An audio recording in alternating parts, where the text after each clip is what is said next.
Hello, welcome everyone. Welcome to today's lecture. In today's lecture, we are going to discuss about transport layer protocols and we are going to see UDP as well as TCP.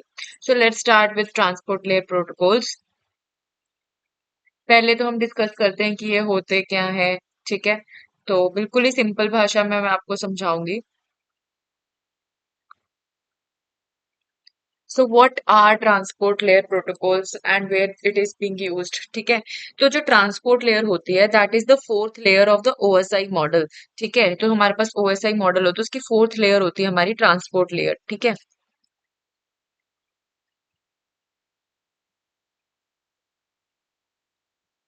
ठीक है, तो ये जो हमारी fourth layer होती है OSI model की that is the transport layer. ठीक है, और हमारे पास इसका काम क्या होता है कि जो हमारा डाटा होता है उसको सोर्स से डेस्टिनेशन तक रिलायबली पहुंचाना.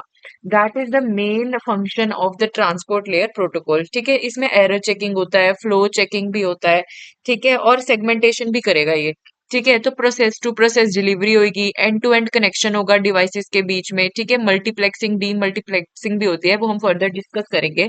मैंने इसके लिए एक डिटेल्ड वीडियो पहले भी डाल रखा है, तो मैं उसका डिस्क्रिप्शन में आपको लिंक मेंशन कर दूंगी. तो अगर आपको उसके कैरेक्टरिस्टिक्स के बारे में और जानना है तो मैंने बहुत ही डिटेल में उसको समझा रखा है उस वीडियो में.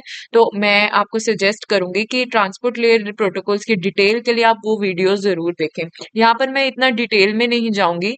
यहाँ पर मैं बस आपको बेसिक चीज बता रही हूँ कि ट्रांसपोर्ट लेयर प्रोटोकॉल्स कैसे वर्क करते हैं और ये होता क्या है, बिकॉज मैं इस वीडियो में आपको टीसीपी और यूडीपी जो इसके मेन टाइप्स हैं वो डिस्कस करने वाली हूँ. ठीक है, तो मेनली हमारे को ये याद रखना है कि रिलायबल डिलीवरी ऑफ डाटा के लिए from the source to destination के लिए हमारे पास ट्रांसपोर्ट लेयर प्रोटोकॉल्स का यूज होता है, जिसमें error flow, error checking, flow control और डाटा इंटीग्रिटी इस तरीके के फंक्शंस की मैनेजमेंट होती है. इनफैक्ट सेगमेंटेशन को भी ये मैनेज करता है. So this is the main thing which a transport layer protocol is basically used for. ठीक है, now we are going to discuss about TCP as well as UDP. So let's discuss that. सबसे पहले हम UDP की बात करते हैं. सो UDP क्या होता है, ये एक कनेक्शनलेस प्रोटोकॉल है. सबसे पहली चीज तो हमें ये याद रखनी है कि दैट यूडीपी इज कनेक्शनलेस, यानी कि सेंडर और रिसीवर के बीच में पहले कनेक्शन एस्टैब्लिश नहीं होगा और डाटा ट्रांसमिट होगा विदाउट द कनेक्शन. ठीक है, लेकिन रिलायबिलिटी की गारंटी नहीं होगी इस केस में, बिकॉज हमारे पास अगर हमें रिलायबिलिटी चाहिए तो हम क्या करेंगे, पहले कनेक्शन एस्टैब्लिश करेंगे. ठीक है, उसके बाद हम डाटा को सेंड करेंगे. ठीक है, जो डाटा होगा वो सेंड होगा. लेकिन इसमें ऐसा नहीं होता, इसमें पहले कनेक्शन एस्टैब्लिश नहीं होगा. ठीक है, सीधा डाटा सेंड कर दिया जाएगा. इसीलिए ये क्या होगा, रिलायबिलिटी की गारंटी नहीं देगा. ठीक है, और ये सिंपल है और फास्टर है. जैसे कि गेमिंग के लिए हम बेसिकली इसको यूज करते हैं जब हमें faster transmission of data packets चाहिए होते हैं. ठीक है, स्पीड और साइज के ऊपर हमारा फोकस होगा इसके अंदर. ठीक है, तो अब आप इसको देख सकते हैं that it provides a non sequential transmission of data. Of course अगर हम डाटा पैकेट सेंड कर रहे हैं तो जब हमारे पास कनेक्शन एस्टैब्लिश होता है तो उसमें ना ऑर्डर होता है कि पहले मुझे ये वाला डाटा पैकेट भेजना है नंबर वन पे, फिर नंबर टू में. तो एक ऑर्डर के मुताबिक ही सेंडर और रिसीवर के बीच में डाटा ट्रांसमिट किया जाएगा. लेकिन यूडीपी के केस में ऐसा नहीं होता. यूडीपी के केस में हमारे पास जो है unordered transmission of data packets होती है. ठीक है, मतलब कोई भी डाटा पैकेट कभी भी ट्रांसमिट हो पाएगा. ठीक है, और इसमें स्पीड और साइज के ऊपर बेसिकली फोकस किया जाता है. ठीक है, सिक्योरिटी और रिलायबिलिटी नहीं देखी जाती. ठीक है, और जो यूडीपी होता है इसमें क्या होता है, it is defined as a packet produced by UDP. ठीक है, UDP protocol adds checksum error control, transport level address and information of length. ठीक है, हम इसका हेडर डायग्राम देखेंगे अभी फर्दर. तो ये सब वो हेडर डायग्राम में मैं आपको टर्म समझाऊंगी. ठीक है, तो बेसिकली हमें यही याद रखना है कि इसके एग्जांपल्स क्या आएंगे, ऑनलाइन गेम्स. ठीक है, जो आप ऑनलाइन गेम्स खेलते हैं उधर यूडीपी का यूज होता है. ठीक है, एंड वीडियो स्ट्रीमिंग जैसे यूट्यूब, नेटफ्लिक्स, ये भी आपके यूडीपी के एग्जांपल हैं. ठीक है, या फिर आपकी WhatsApp call. So these are the examples. ठीक है, तो मैं इसको थोड़ा रियल लाइफ एग्जांपल से रिलेट करके बता रही हूँ क्योंकि आपको पता होना चाहिए कि आप जो चीज पढ़ रहे हो वो कहाँ पे एक्चुअल लाइफ में इम्प्लीमेंट हो रही है. अब हम इसके हेडर डायग्राम को देख लेते हैं. तो ये पहले हेडर डायग्राम पे जाने से पहले ये एक सिंपल एक क्लाइंट सर्वर आर्किटेक्चर की फॉर्म में है कि जो क्लाइंट सर्वर आर्किटेक्चर में ये कैसे होगा कि रिक्वेस्ट भेजी जाएगी. और ऐसा नहीं है कि मतलब सीक्वेंस में नहीं होगा, नॉन सिक्वेंशियल वे में ही रिस्पॉन्ड जा रहा है। ठीक है, तो जैसे सर्वर ने क्लाइंट को रिक्वेस्ट भेजी और देख सकते हैं आप कितने सारे रिस्पॉन्स गए। तो इसमें ब्रॉडकास्ट भी हो जाता है, मल्टीकास्ट भी हो जाता है। ठीक है, ब्रॉडकास्ट और मल्टीकास्ट में क्या फर्क होता है कि अगर मेरे पास क्लाइंट है और सर्वर है, ठीक है, तो सर्वर ने अगर क्लाइंट को कुछ डाटा सेंड करना है, तो ब्रॉडकास्ट में क्या होगा कि एक ही टाइम पर सारे जितने भी कनेक्टेड क्लाइंट्स होंगे उनको एक ही टाइम पे रिस्पॉन्स चला जाएगा। ठीक है, जैसा कि आप इस डायग्राम में देख सकते हैं, एक ही टाइम पर रिस्पॉन्ड चला गया फ्रॉम वन टू ऑल।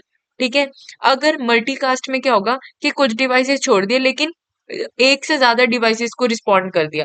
जरूरी नहीं है इसमें सारे के सारे डिवाइसेस कवर हो। जब सारे डिवाइसेस को रिस्पॉन्ड जा रहा है दैट इज ब्रॉडकास्ट, लेकिन अगर मल्टीपल डिवाइसेस को रिस्पॉन्ड जा रहा है दैट इज मल्टीकास्ट। तो यूडीपी कुछ इस तरीके से वर्क करता है।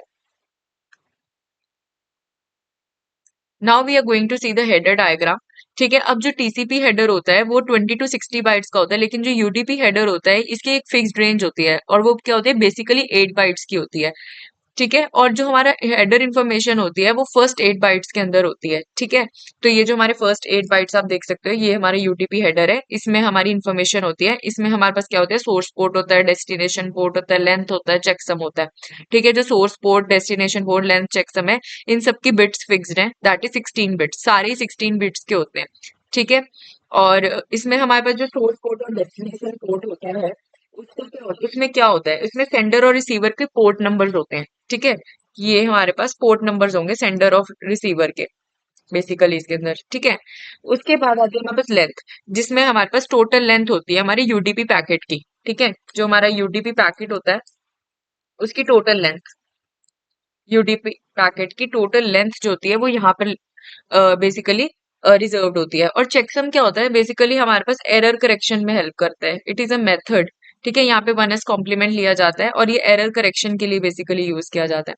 ठीक है, अब इसको हम डिटेल में पढ़ लेते हैं कि जो हमारे पास सोर्स कोड होता है ये 2 बाइट लॉन्ग यानी कि 16 बिट्स। ठीक है, 2 8 16 होता है, 16 बिट्स लॉन्ग फील्ड जो हम डायग्राम में देख चुके हैं। ठीक है, पोर्ट नंबर होता है सोर्स का। सिमिलरली डेस्टिनेशन पोर्ट में भी हमारे पास 2 बाइट लॉन्ग फील्ड होती है जिसमें हमारे पास डेस्टिनेशन का पोर्ट नंबर होगा। लेंथ में हमारे पास सारी लेंथ होगी यूडीपी पैकेट की। ठीक है, जिसमें डाटा और हेडर की भी लेंथ इंक्लूडेड होती है। ठीक है, और ये भी 16 बिट्स लॉन्ग फील्ड है। और चेकसम हमारे पास 2 बाइट लॉन्ग फील्ड है जिसमें हमारे पास पैडिंग की जाती है। ठीक है, और ये बेसिकली हमारे पास 16 बिट 1s कॉम्प्लीमेंट होता है। ठीक है, of the 1s complement sum of the UDP header. ठीक है, तो ये है बेसिकली हमारे पास। आपको अगर कुछ इसमें ना समझ आए तो ये याद रखना है कि ये एरर करेक्शन के लिए बेसिकली यूज किया जाता है कि जो हमने बिट सेंड करी है सेंडर टू रिसीवर, क्या वो बिल्कुल सेम बिट्स रिसीव्ड हुई हैं। अगर उसमें कुछ बिट्स में कुछ फर्क आ गया तो ये इस एरर को डिटेक्ट करेगा। ठीक है, now we are going to discuss about TCP. तो अब हम जल्दी से टीसीपी के बारे में डिस्कस कर लेते हैं। तो हम टीसीपी में क्या होता है, it is a connection oriented protocol, यानी कि सेंडर और रिसीवर के बीच में पहले एक कनेक्शन एस्टैब्लिश किया जाएगा, उसके बाद ट्रांसमिशन ऑफ डाटा होगा। अब अनलाइक टू यूडीपी, इसमें क्या होता है, ऑर्डर्ड डाटा पैकेट्स भेजे जाएंगे। ठीक है, यानी कि सिक्वेंशियल ऑर्डर में ही डाटा पैकेट्स भेजे जाएंगे। यानी कि जैसे हमारे पास 3 डाटा पैकेट्स मुझे सेंड करने हैं तो इनका कुछ सिक्वेंशियल नंबर होगा। लाइक अभी मैं सिंपलिसिटी के लिए 1 2 3 ले लेती हूँ। तो ये जिस ऑर्डर में भेजे जाएंगे वो ऑर्डर नंबर इसका मेंटेन्ड रहेगा। ठीक है, और ये ज्यादा रिलायबल होगा।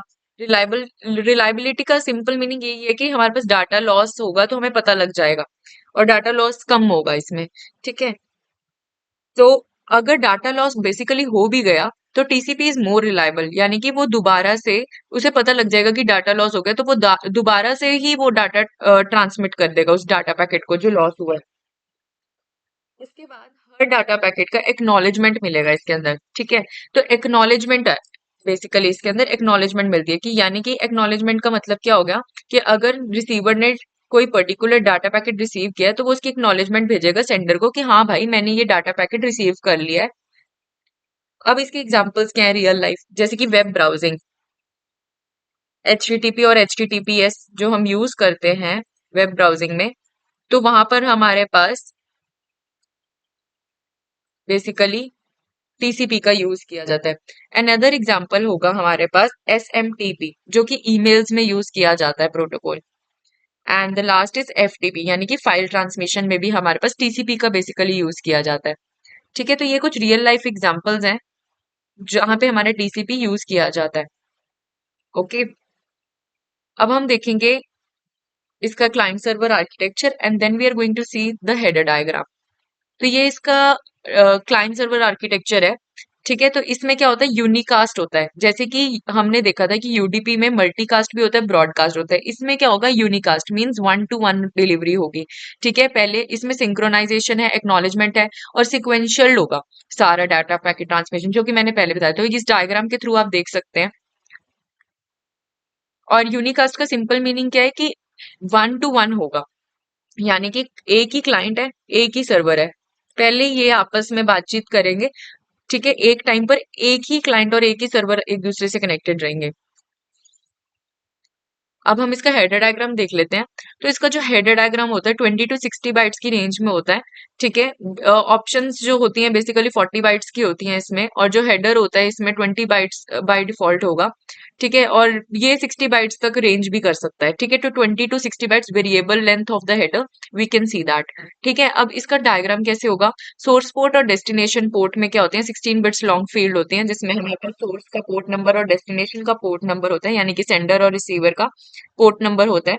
उसके बाद आता है हमारे पास sequence number which is a 32 bit long field. And इसमें क्या होगा, डाटा का ऑर्डर ट्रैक करेगा बेसिकली। तो इसमें जैसे हमने डाटा पैकेट भेजा तो इसका कुछ सीक्वेंस नंबर होगा इस पर्टिकुलर पैकेट का।